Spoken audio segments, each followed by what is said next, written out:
Did you know that the term Christian was first used in Acts 11:26, and the disciples were called Christians first in Antioch, 12 years after the death, burial, and resurrection of Jesus?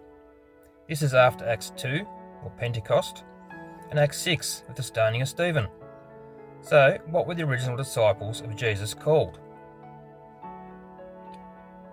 They were called Nazarim, which is a Hebrew word meaning a branch or a shoot,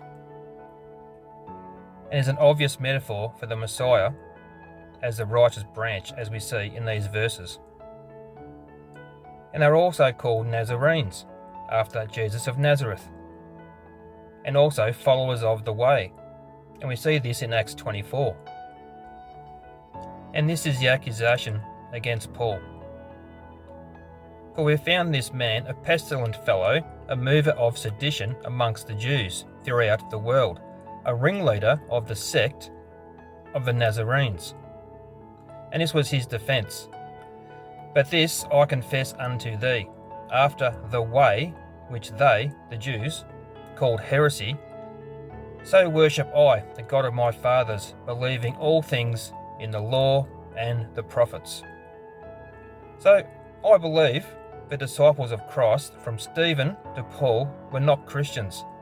Well, at least not as we know Christians today, 2,000 years later. They were Torah observant. They kept the Sabbath, not Sunday, and they were keeping the feast days, not Easter and Christmas. And I'm going to use history and the scripture to prove this. But let's first go to history.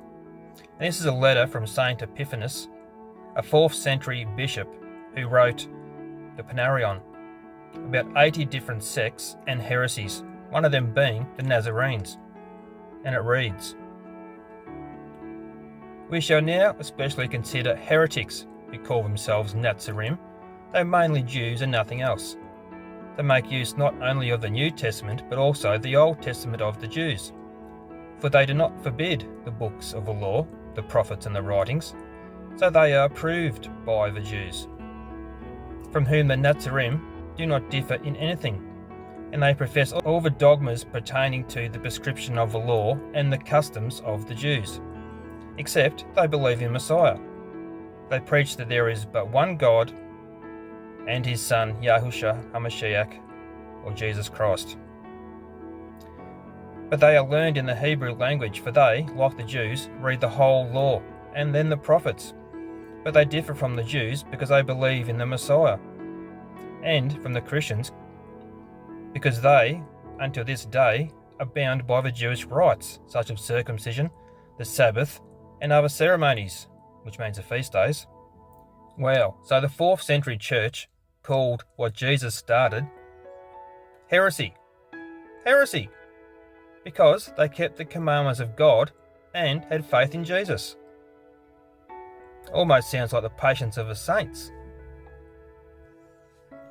But then this is just history, or his story.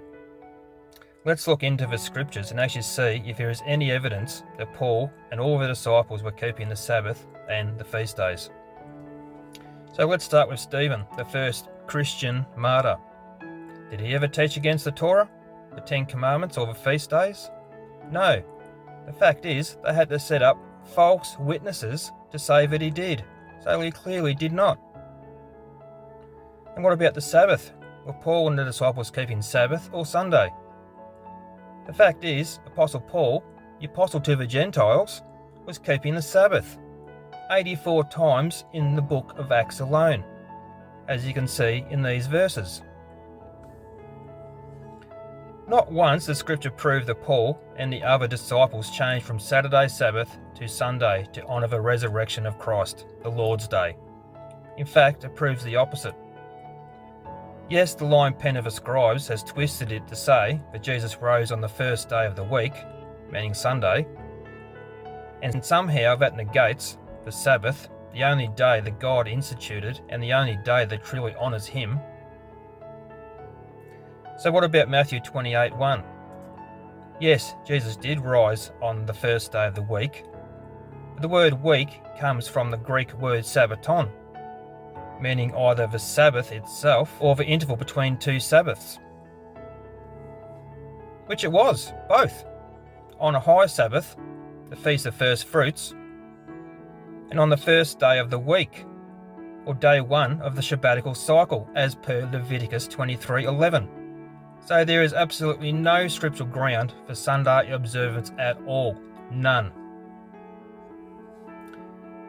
So what about the feast days? Did Paul and the other disciples keep them, or did they keep Christmas and Easter? They were definitely keeping the feast days, as you can see in these scriptures. Acts 2 and 20 and 1 Corinthians 16. Paul shows that he was clearly keeping the feast of Shavuot, or Pentecost, as we know it today. Acts 18. Paul says he has to keep the festival in Jerusalem, clearly referring to the Feast of Tabernacles. Acts 27. Paul refers to the fast being over, and this can only be referring to the Day of Atonement. And in 1 Corinthians 5, Paul says, "Let us therefore keep the festival," in a clear reference to unleavened bread, which includes Passover and first fruits.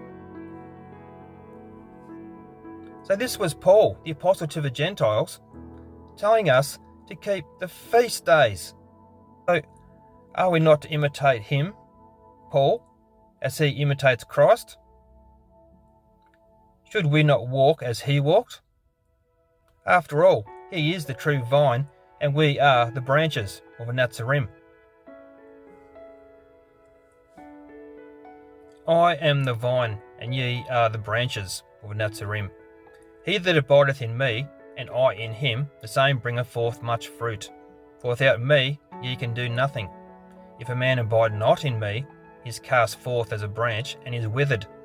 And men gather them, and cast them into the fire, and they are burnt. And how do we abide in him? By keeping his commandments, not the traditions of men. Shalom.